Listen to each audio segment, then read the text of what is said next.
In Chapter 9, we discussed rotational motion. Earlier in the book, we talked a lot about linear motion or translational motion, and we treated everything as a point. However, and the reality is, everything is not a point. So as soon as we really treat something as a rigid body, which basically is a body with a fixed, rigid shape, the possibility occurs that that body not only can move up and down or horizontally, but it can spin or rotate. Anybody that's played baseball knows that having the baseball rotate creates something different than just straight translational motion. Okay, now we're going to start our discussion with rotational motion by thinking about radians. You've probably used radians in pre-cal for a long time, but I don't know if anybody has ever actually defined why we measure things in radians and how you calculate a radian.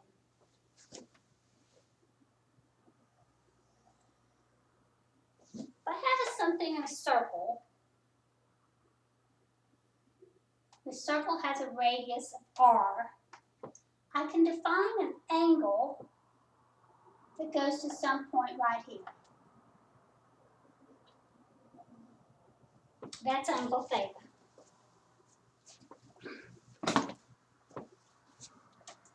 This curved distance is called an arc length.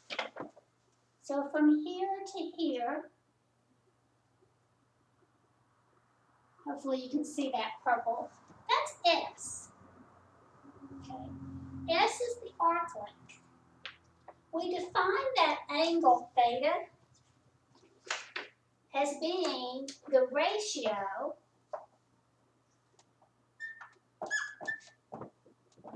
of the arc length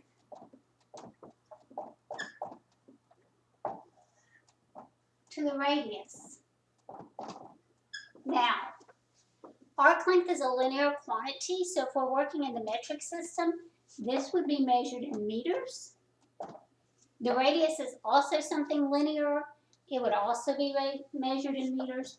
So what we find is those actually cancel, that a radian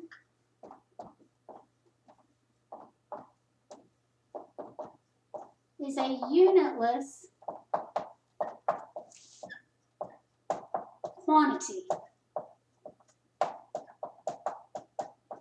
That seems kind of weird because we use radians as a unit just like we use degrees as a unit, but in the purest sense, the radian is just a ratio of the arc length to the radius and would not actually have a unit. We usually would write this theta would be the arc length over the radius. And if we want to, we can rearrange this and we realize we can get a formula for the arc length. That would equal r theta. Notice if we go all the way around the circle, the arc length would be the circumference. We would get something like 2 pi r equals r theta. So this is for a full circle.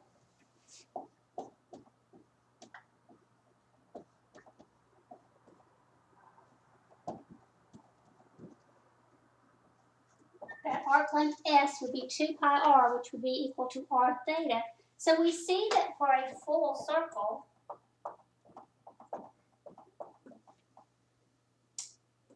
if we cancel out that r, so that theta is equal to 2 pi. You've known that when you first start studying.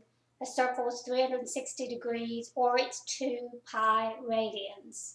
Okay.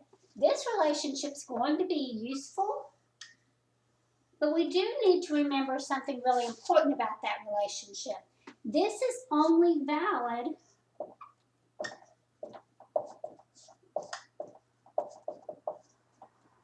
if theta is in radians.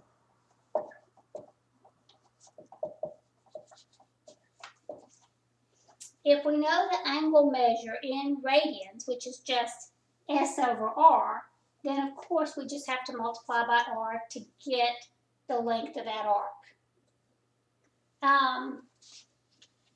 You do notice that when I measured the angle, I measured it counterclockwise from the positive x-axis. Nothing's different about the way we measure angles. So, if we think about it for a minute, we're going to see there's a lot of corollaries between what we learned with linear motion and what we're going to learn with rotational motion.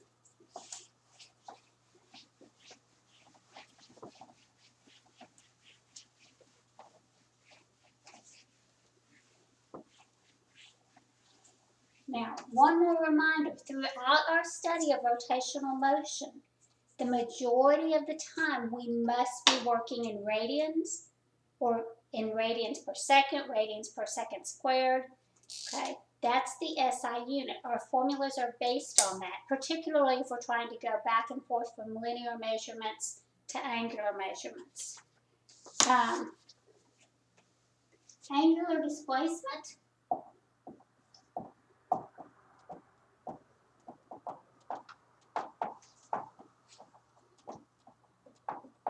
can be written as the change in theta.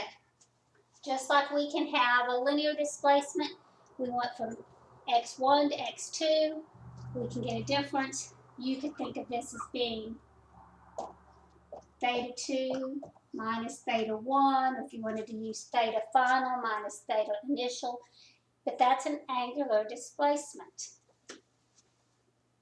The average angular velocity, a lot of times too you're going to hear me say angular speed, angular velocity, because the magnitude of the angular velocity is the angular speed, so I may use this somewhat interchangeably, but they are not exactly the same. Our symbol for angular velocity is a lowercase omega, it looks like that. So we can think that average is just an angular displacement divided by a time interval. If we go back and we think about linear velocity,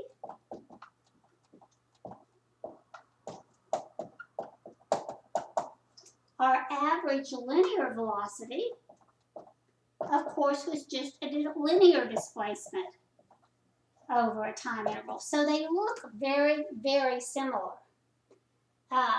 Obviously, our unit here, the SI unit,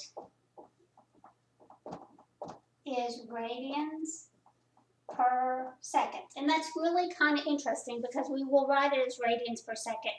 It's almost really just in per seconds because radians are unitless. Now, a really important idea. Every point on a rigid body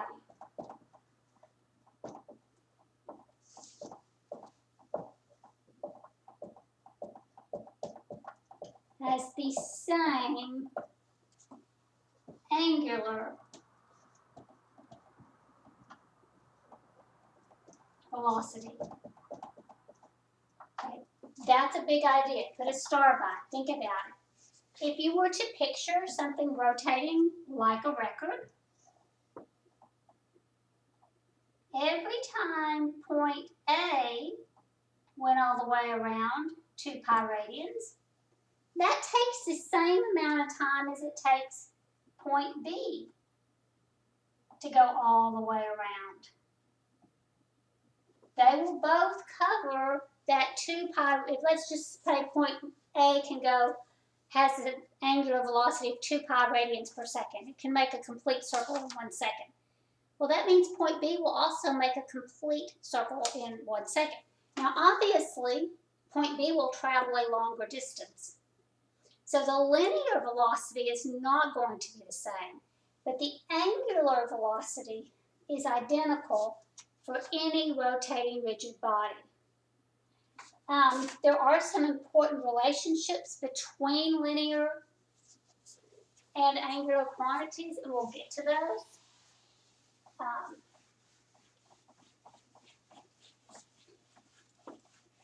One that's particularly useful is this idea that one revolution is equal to 2 pi radians, or it's equal to 360 degrees.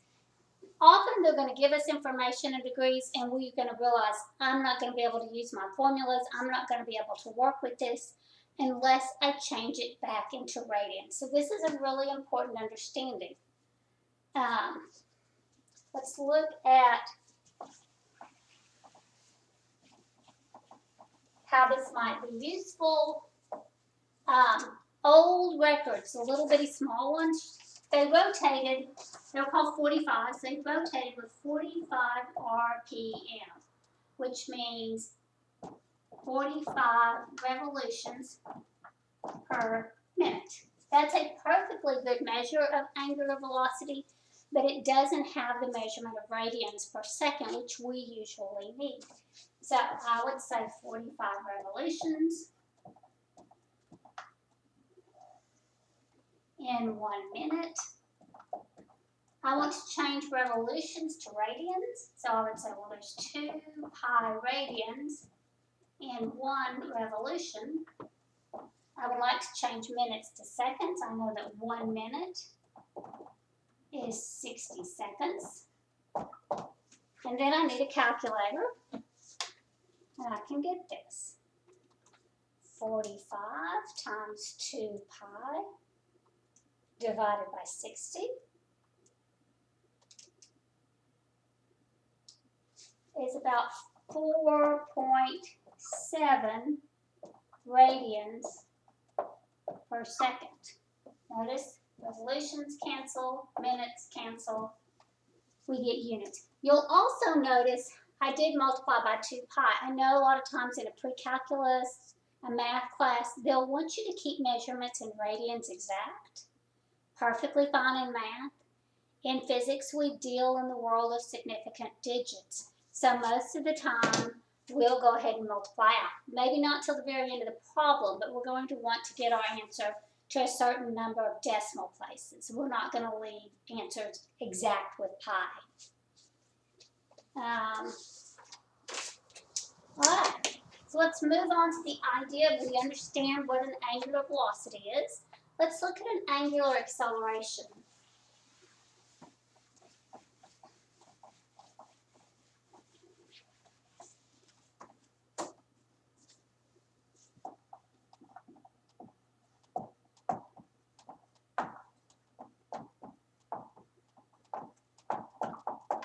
The symbol for an angular acceleration is also a Greek letter. It's an alpha. And the average angular acceleration will be the change in angular velocity over a time limit. It will have units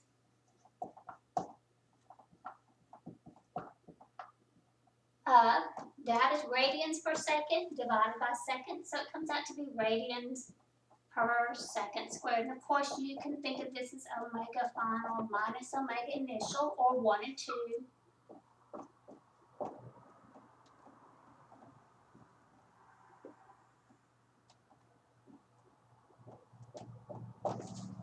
Again, if we want to compare that to what went on with linear acceleration, the average linear acceleration was change in velocity over a time interval, and of course it had a unit of meters per second squared. So we can see how they look the same. It's going to be really helpful when we start solving problems, because if you've got good with linear, you're going to feel really good with this. Let's do a problem. I'm going to erase all of this, but you can pause it and copy it down if you need to.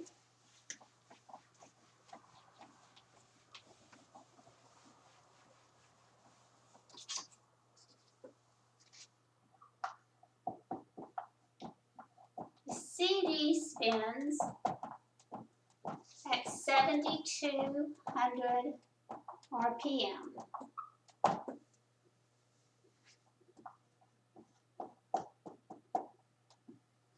Find the angular velocity in radians per second. We know the angular velocity, it's 7,200 revolutions per minute, but it's just not in our useful form.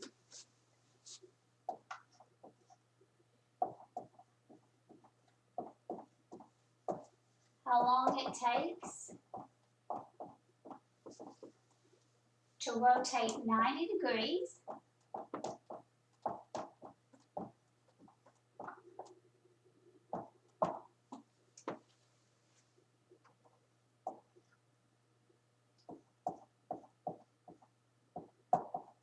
If it takes 4 seconds to reach full speed from rest,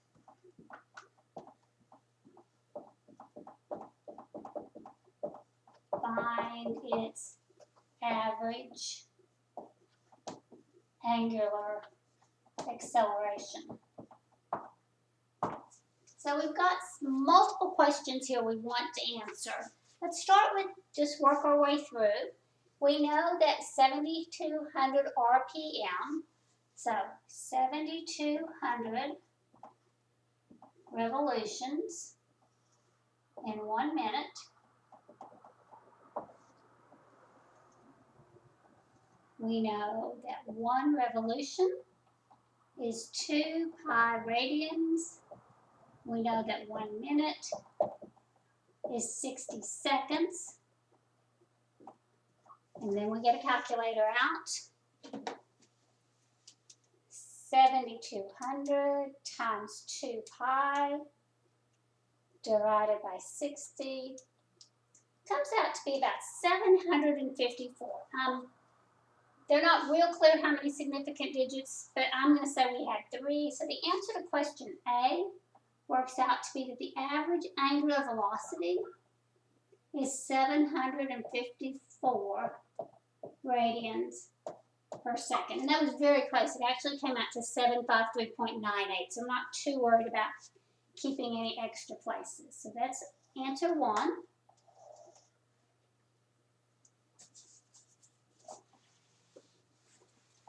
How long does it take to rotate 90 degrees?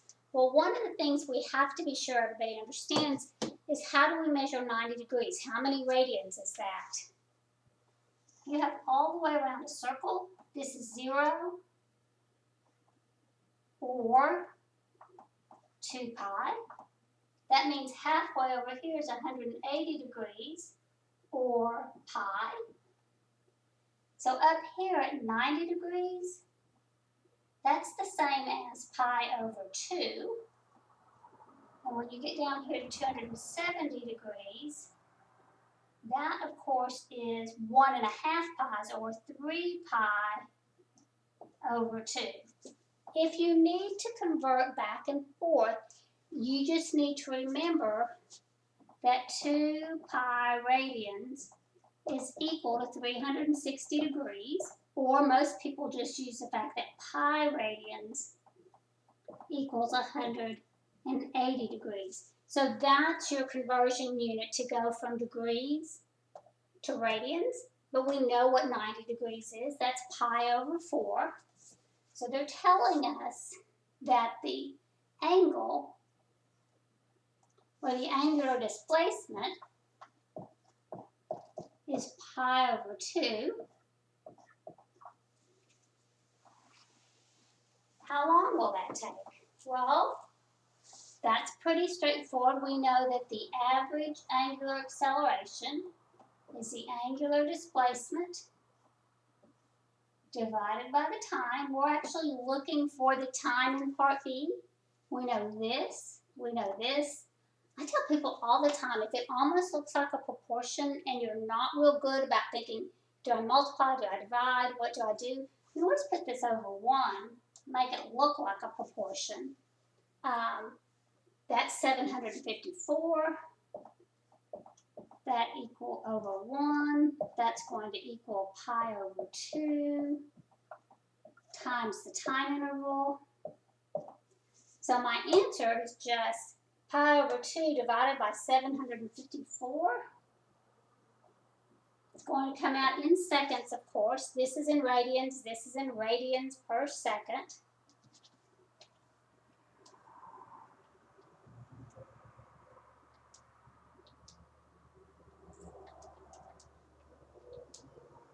This had to be 0.00208 seconds. If I wanted to write that, I might want to put it maybe in milliseconds. Again, depending on this would be, that's about 2.08 milliseconds, or times 10 to the third. So the answer to part B, and again, I'm not sure if I'm supposed to have 2 or 3. If I write it out to 2 significant digits, the time was 2.08 milliseconds. And all I did was use this definition that the average angular velocity is angular displacement divided by time.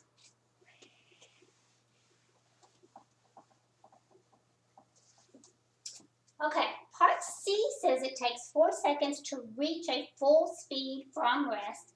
Find its average angular acceleration. The average angular acceleration, alpha, is the change in speed over the time. Well, it goes from 0 to 754. So that's 754 minus 0 radians per second. They tell us that it took 4 seconds to reach that top speed.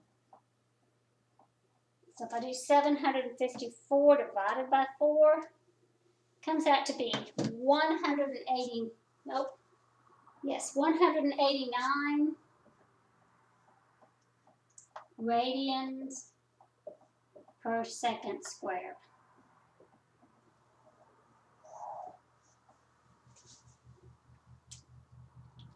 Very, very similar to the kind of problem solving you were doing before. Now, just like we solved problems with constant acceleration before, we're going to solve a lot of problems with constant angular acceleration. That's going to be really cool because we're going to get a bunch of new cool formulas that are going to look like formulas you already know.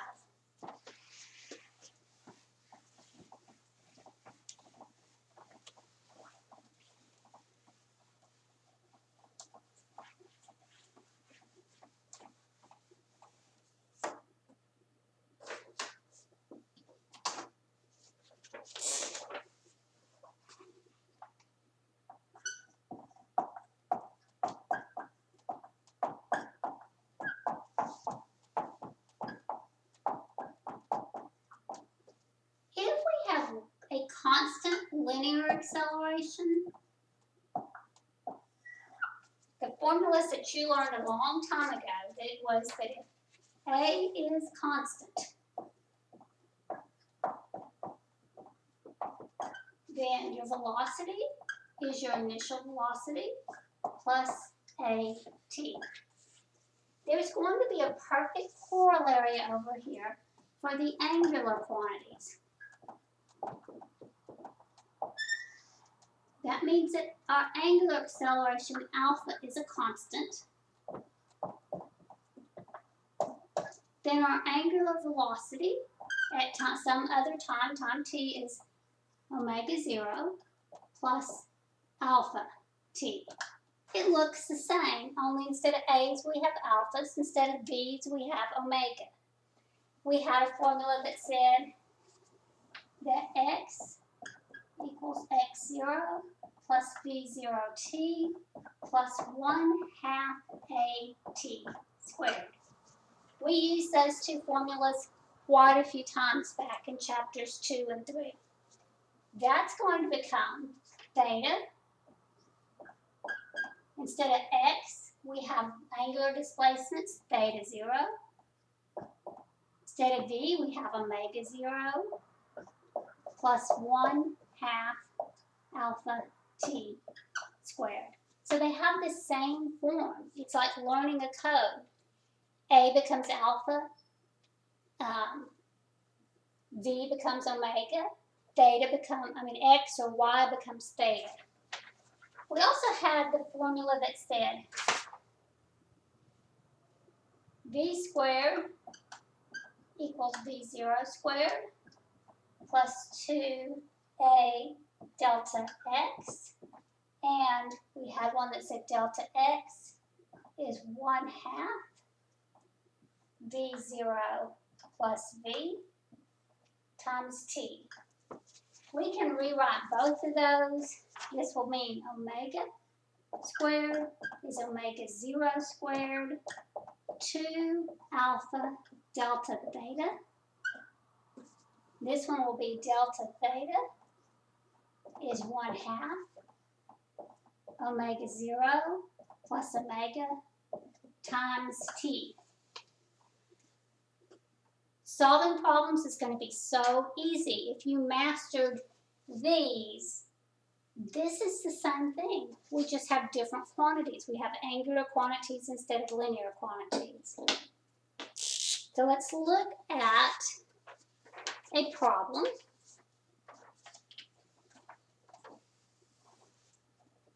These are on your formula chart, so don't feel bad about erasing them all.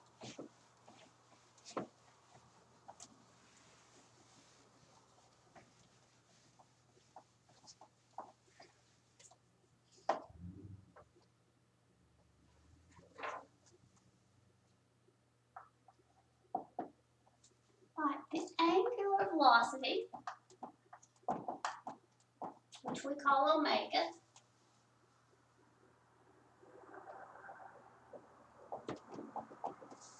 of the rear tire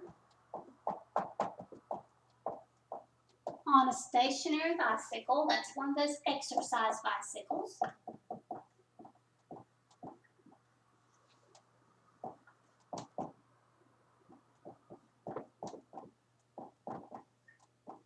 is 4 radians per second at time t equals 0. The angular acceleration, which is alpha, is a constant 2 radians per second squared. So they've told us our angular velocity omega is 4 radians per second. Our angular acceleration is a constant 2 radians per second squared. Theta is equal to 0 at t equal 0. So like lots of problems, we're going to assume our initial position is 0. It asks 2 questions. It says, where is the spoke at t equals 3 seconds? What is the angular velocity at t equals 3 seconds? So they want us to find theta and omega at t equal 3 seconds. Let's find omega first because it's really easy. Omega equals omega 0 plus, wait, did they say that it started from rest or did it start? Yes, the bicycle starts from rest. So if we start from rest, then our initial speed is 0. We're accelerating at 4 radians per second squared for 3 seconds. And we come up with 12 radians per second. If you're accelerating at 4 radians at, oh, I misread that.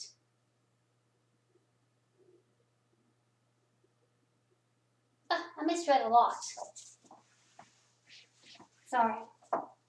So write formula, let's go read all this again. They tell us the rear velocity is 4 radians per second at t equals 0. So this is omega 0. We're not starting from rest.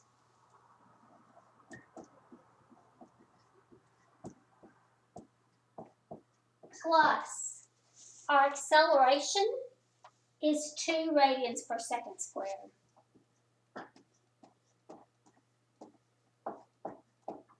And we're going to accelerate for 3 seconds.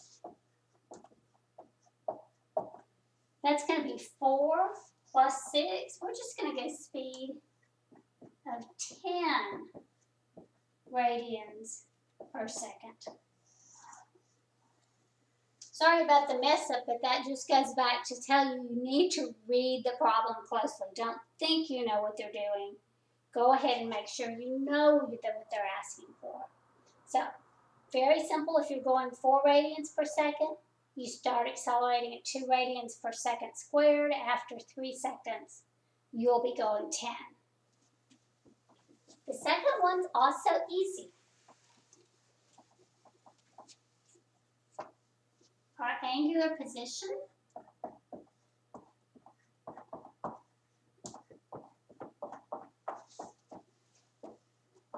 there's our formula. We start filling in what we know. They told us we started with an initial position of 0. The initial velocity was 4.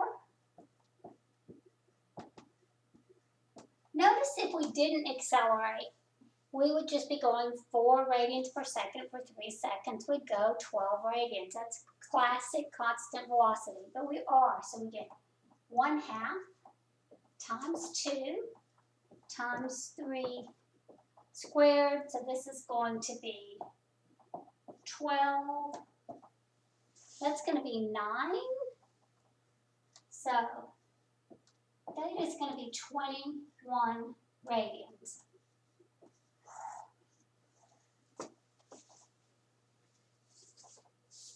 All right, so basic problems, they work really very, very much the same.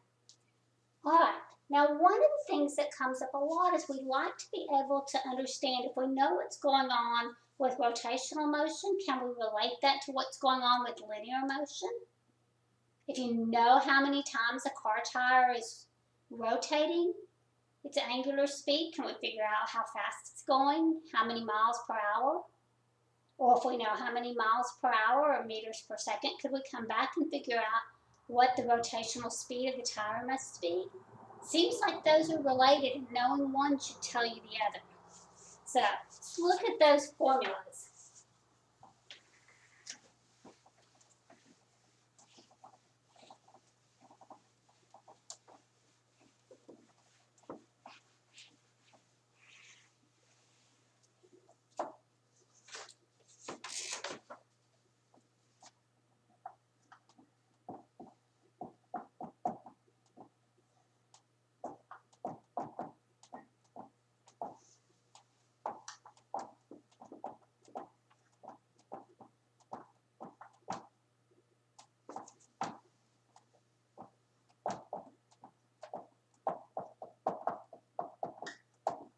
Well, we already said when we first defined a radian, the arc length would be r theta. So your linear distance is just your radius times your angular position. That gives you an arc length. Or if you wanted to think more in terms of displacement, you might think something like this.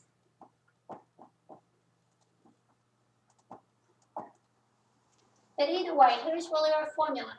All we have to do is take that angular measurement in radians per second, multiply it by meters, and we now get a distance that's in meters, okay?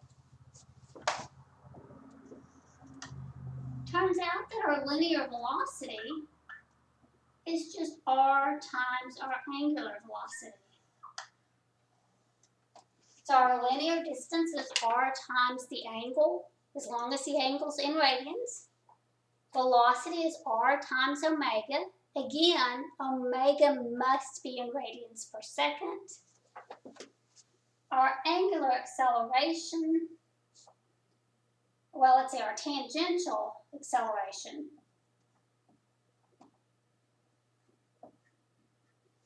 is r alpha. Okay, we might want to stop and think, why am I talking about tangential? Well, you'll remember that radial acceleration, that centripetal acceleration, is v squared over r. Well, look what v is. V is r omega. If I put in r omega squared divided by r, I get a radial acceleration that's equal to r omega squared. You can think of that as being a radial acceleration or a centripetal acceleration, but that's the acceleration towards the center of the circle. If I want to find the entire linear acceleration,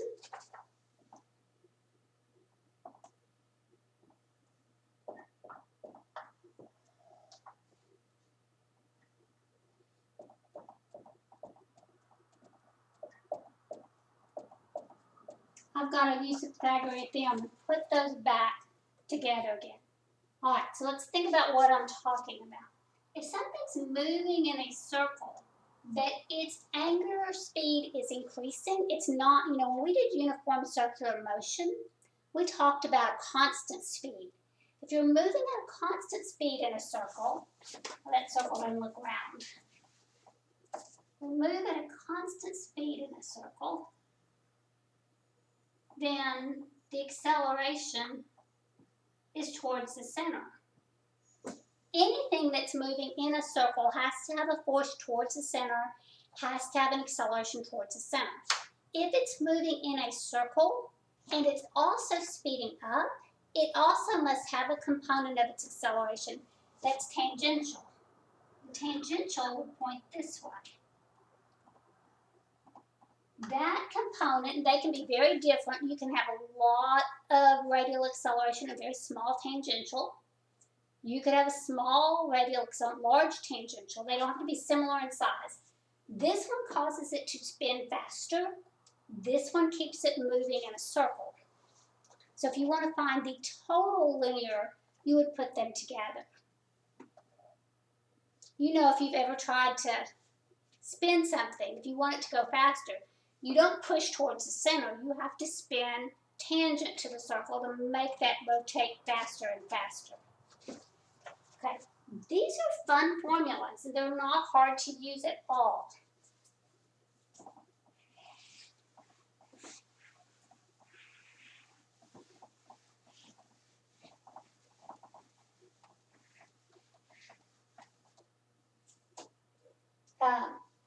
Suppose that we have a disk.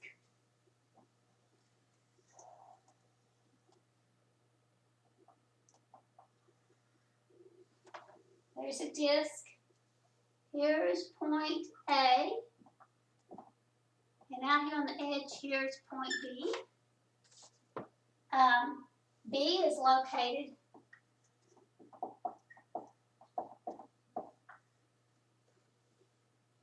A is at 1/3 r over 3. So you can see, I tried to draw it. Here's the center of the circle. So B is all the way out there on the very edge. A is about 1/3. If I tell you that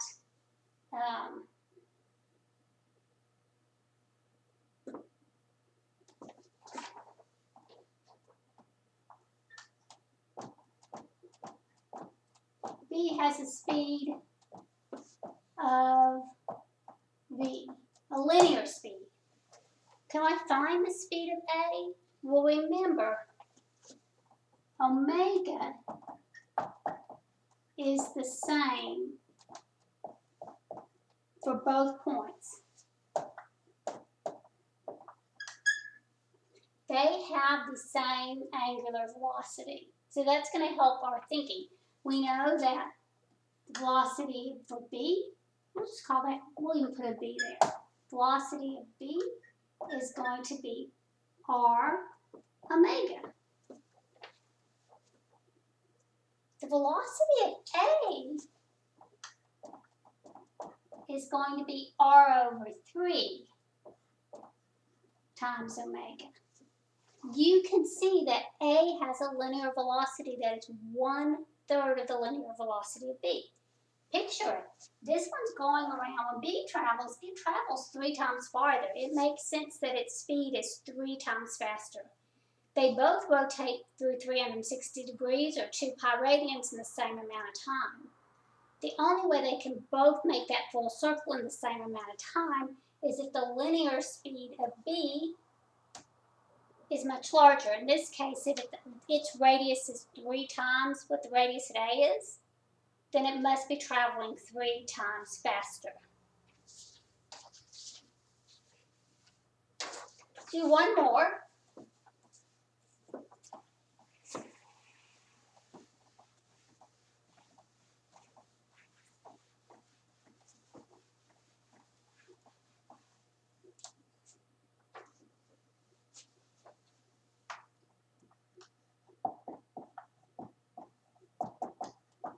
The discus thrower turns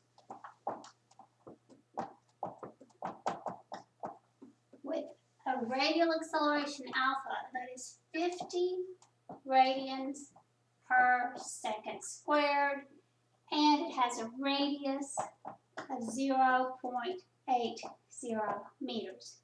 They tell us to treat the disc itself as a point. If you think about a discus throw, it's like holding a frisbee out here. So from the center of the body of the person out here to his hand where he's holding the disc, that's your radius. And they're telling you that it accelerates. He's not going to go in a full circle, but he's going to go in a partial circle with an acceleration of 50 radians per second squared. It says treat the disc as a point. Find the radial and tangential components of acceleration and the magnitude of the acceleration at omega equals 10 meters per second. So,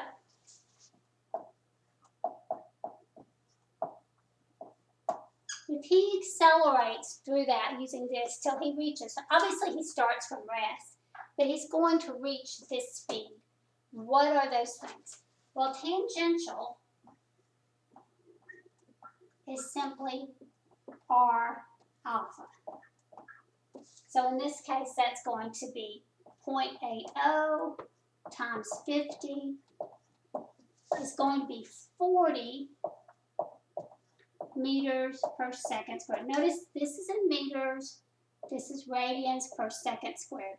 The radians go away because that's that unitless unit, right? So we have 40 meters per second squared. The centripetal acceleration is r omega squared.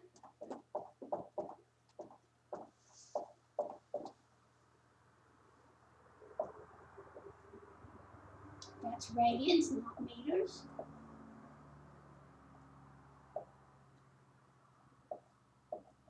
That turns out 100 times 0.8, that's 80 meters per second squared. To get the magnitude of the acceleration that he had to exert, I would use Pythagorean theorem.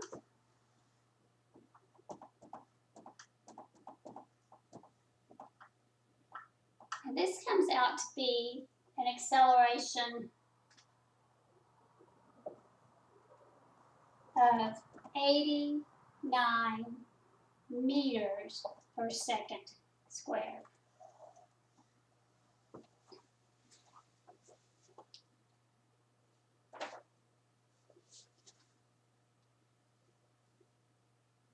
Okay, let's work one more problem. And I kind of feel like this next problem's probably, I don't know, it's probably harder than anything that would be on a test, but you know, with mastering physics, it could be that hard. Let's see.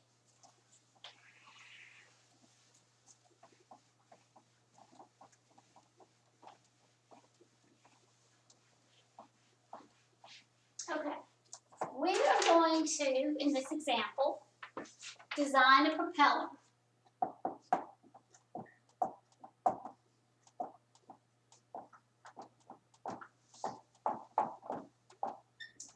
Okay, they tell us that the propeller is going to rotate with an angular speed of 1,500 RPM, or revolutions per minute.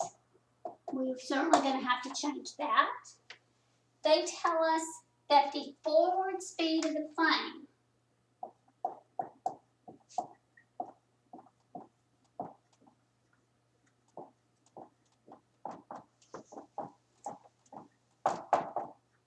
is 90 meters per second. Okay. We want the maximum speed of the tip of the propeller to be 300 meters per second. That's approximately the speed of sound in cold air. So we want to find the maximum radius.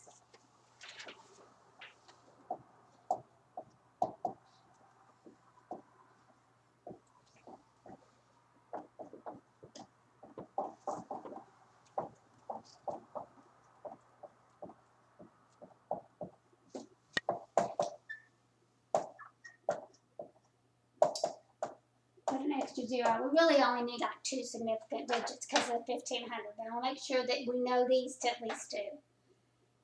Okay, so picture a propeller. Basically, a propeller, you've got some blades. I don't know how many. I'm putting 4 blades on this one. And it spins like this. But it's not only spinning, it's also moving forward. So if you think about it, this particular propeller, once it's spinning, it's going to look like a blur. It's going to have a component of the velocity that is tangent, that's causing it to spin. But it also will have a component of the velocity that is forward out of the board. Those two will be perpendicular to each other. If I try to draw it kind of a side view,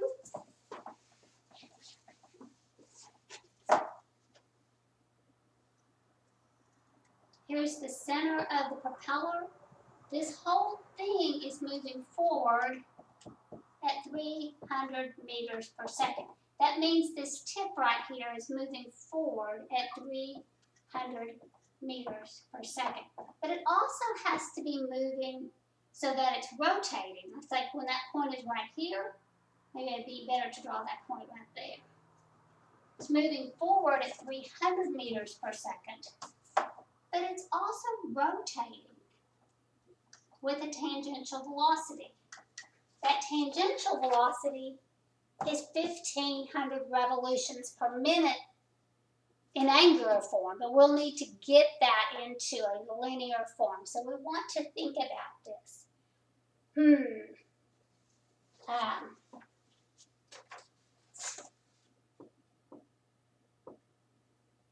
We just need to change 1,500 revolutions and get that into a linear speed.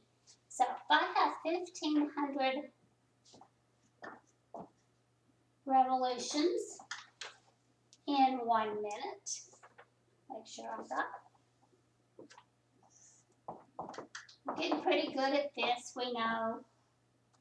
2 pi radians, 1 revolution, 1 minute,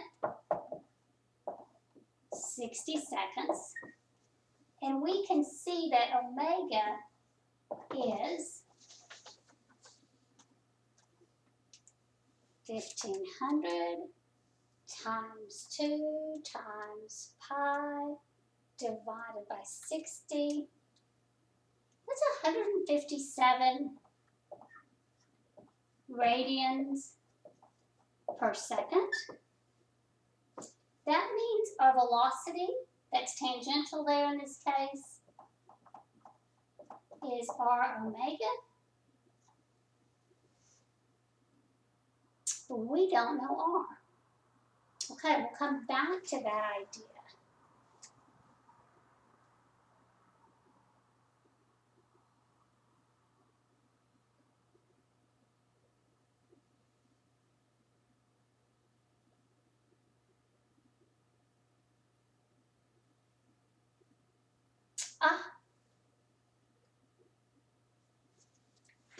back up just a little bit. We're going to come back to this.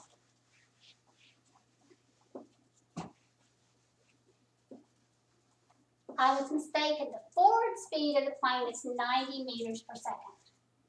Gotta be careful. The maximum speed is the 300 meters per second.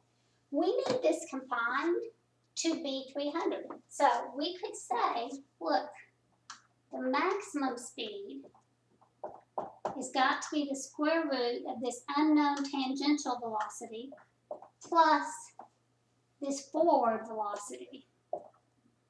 So it's a Pythagorean theorem, they're perpendicular to each other.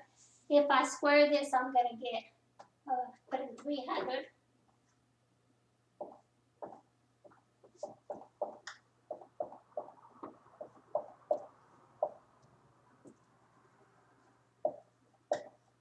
And I can solve and see that the tangential velocity, the maximum value that this tip can tolerate, 300 squared minus 90 squared, take a square root,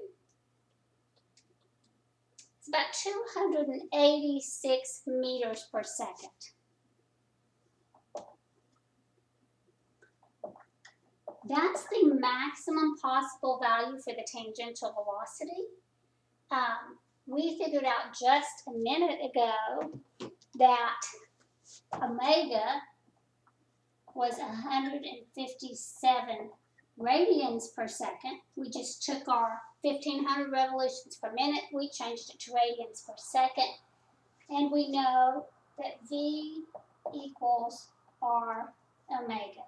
So 286 equals R times 157, and our maximum possible radius, which would be the length of our propeller, 286 divided by 157, comes out to be 1.82 meters.